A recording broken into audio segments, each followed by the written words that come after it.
Digital ലൈസൻസിന് 200 രൂപ fees എന്ന പ്രചാരണം. പ്രതികരിച്ച മന്ത്രി.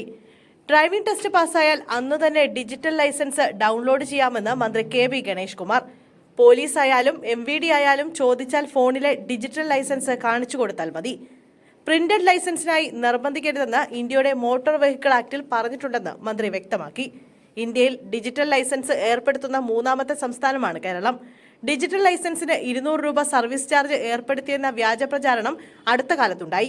അങ്ങനെ ഒരു ദ്രോഹം സർക്കാർ ചെയ്യില്ലെന്ന് മന്ത്രി പറഞ്ഞു. പ്രിന്റഡ് ലൈസൻസ് വേണ്ടവരാണ് പോസ്റ്റൽ ചാർജ് ഉൾപ്പെടെ അടയ്ക്കേണ്ടത്. അതിന്റെ ആവശ്യം വരുന്നില്ലെന്നും വേണമെങ്കിൽ ലൈസൻസ് സ്വയം പ്രിന്റെടുത്ത് സൂക്ഷിക്കാമെന്നും മന്ത്രി വിശദീകരിച്ചു. ഡിജിറ്റൽ ലൈസൻസിന് പണം നൽകേണ്ടതില്ല. പ്രിന്റഡ് ലൈസൻസ് ആവശ്യമുള്ളവർക്ക് പണമടച്ച് അത് സ്വന്തമാക്കാം. എന്നാൽ പണം നൽകാതെ ഡിജിറ്റൽ ലൈസൻസ് ഡൗൺലോഡ് ചെയ്യാം.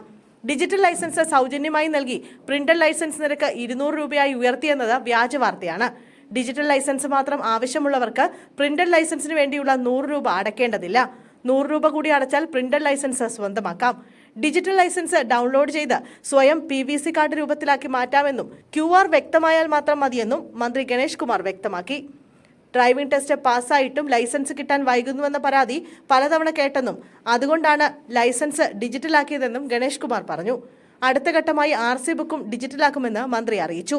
പരിവാഹൻ സൈറ്റിൽ നിന്ന് എങ്ങനെയാണ് ഡിജിറ്റൽ ലൈസൻസ് ഡൗൺലോഡ് ചെയ്യുന്നതെന്ന വീഡിയോയും മന്ത്രി സോഷ്യൽ മീഡിയയിലൂടെ പുറത്തുവിട്ടു.